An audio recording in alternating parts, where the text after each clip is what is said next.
Hi guys, this is Mo from Zanko Jewelers back with another watch review. And when we have a Patek Philippe box this big, you know that there's only one thing inside, which would be a grand complication. Now, this is a watch that we have sold before, and you would have seen potentially on our Instagram the same watch, but we didn't do a YouTube review last time, so I thought it's only right we get this watch out for a review. This is the Patek Philippe 5470P 1/10 of a second Monopusher Chronograph.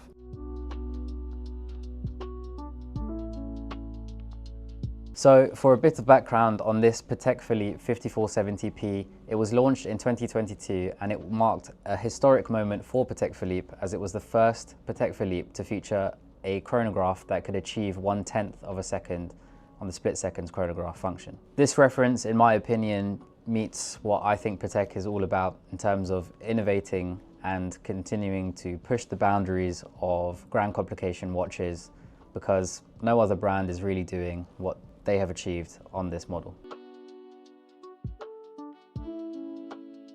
Now, jumping into the aesthetics of this beautiful 5470P, it's of course made in 950 platinum, which shines beautifully in the light. Compared to your white gold, I feel there's always a bit more oomph with the platinum pieces. This one in particular has a concave bezel, so the dial is actually slightly subtracted into the case, which I think adds a lot of depth into the watch. The signature detail of the platinum grand complications from Patek that I love is just in between the lugs at the 6 o'clock. There's a round brilliant diamond to signify that this is, of course, a platinum piece. Now, jumping into my favorite part of the watch, which is the dial.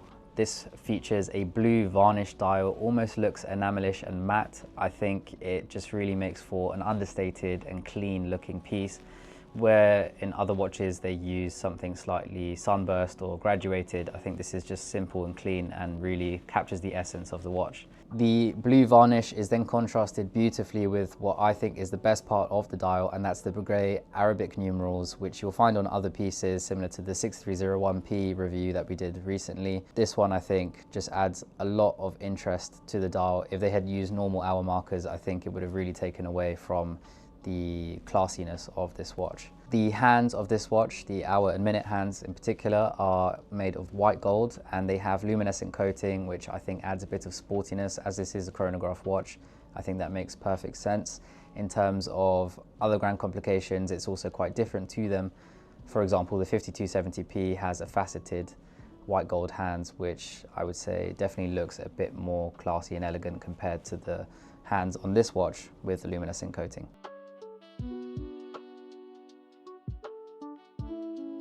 Now onto the main part of this watch, which is the chronograph display. You'll have the seconds hand and the red lacquered 1/10 of a seconds hand that you'll see, which extend all the way to the bezel. The red lacquered 1/10 of a second hand that you'll see moving around the dial now completes a full revolution every 12 seconds, which is an incredible feat, and the seconds hand behind that completes a full revolution, of course, in 60 seconds, as it's your conventional chronograph. Now, in terms of the chronograph display on the watch, there is a 30-minute counter at 3 o'clock and the small seconds at the 9 o'clock. In general, I think the aesthetics of this watch are, as I mentioned, extremely understated, and you have the blue with the red accents adding a bit of sportiness, which is then balanced really nicely with the white lacquer of the Patek Philippe logo, but also the chronograph counter displays.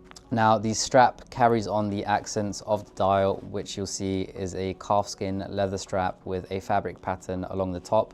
It has a navy strap, which is then finished with this beautiful red stitching, similar to the dial with the red seconds hand. The clasp, just like the case, is a platinum fold-over clasp with the calibre cross, synonymous with most grand complications or complication watches from Patek Philippe.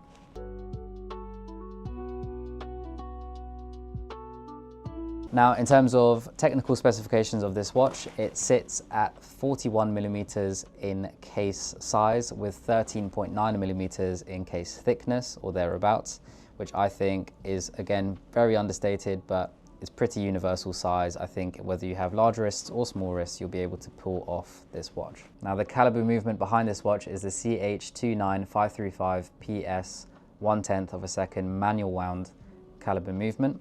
That means this watch is not automatic and you do have to wind it using the crown on the right hand side of the watch. Now the functions, as you can imagine, are the hours and minutes. You have the small seconds as mentioned at the 9 o'clock, and then the showstopper function is the monopusher, which you'll see at the top right of the case, which you click in to start the chronograph, click again to split the chronograph seconds, and then click again to reset.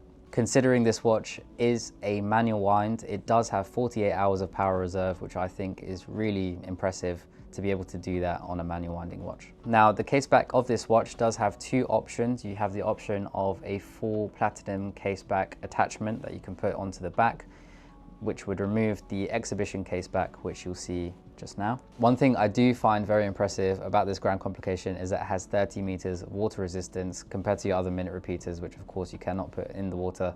I think this makes for a great daily sports complication piece. Now, in terms of the market price for this Patek Philippe 5470P, it actually goes under its retail price from Patek Philippe. It retails just north of £400,000, but on the secondary market, you can pick up a 2024 unworn example around £360,000 and a 2025 unworn example around £380,000.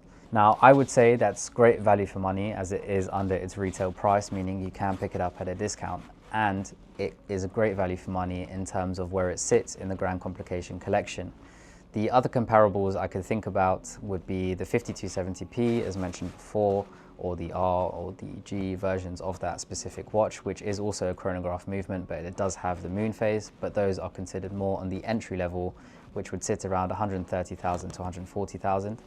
This watch sits nicely in the middle of the Grand Complication range, where it definitely is harder to get at your retailer. But with that being said, at 380,000 for a 2025, and it being 20 grand under its list price, I think that's quite impressive. The most obvious comparable I could make for this watch is the 5373P, which we have done a review on before, so make sure to check that out.